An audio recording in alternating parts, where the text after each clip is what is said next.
Tupolev Tu-144 is the world's first supersonic transport plane built by the Soviet Union's Tupolev Design Bureau.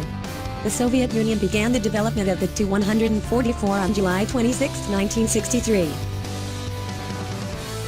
The main designer was Andrei Nikolaevich Tupolev (1888–1972), who also designed many aircraft for the Soviet Union. After his death, the Tupolev Design Bureau was led by his son Alexei.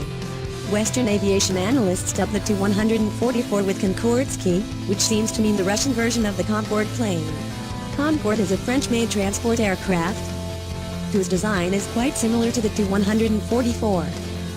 However, the Tu-144 flew earlier than Concorde, which was on December 31, 1968 near Moscow, 2 months before the Concorde flight flew.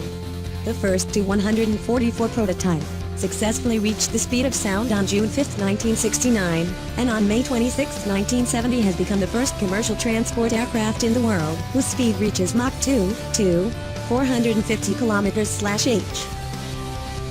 The 65.5-meter-long Tu-144, 28.8-meter wingspan, 12.5-meter high, and 207-ton takeoff weight are manned by 3 crew and capable of carrying up to 140 passengers.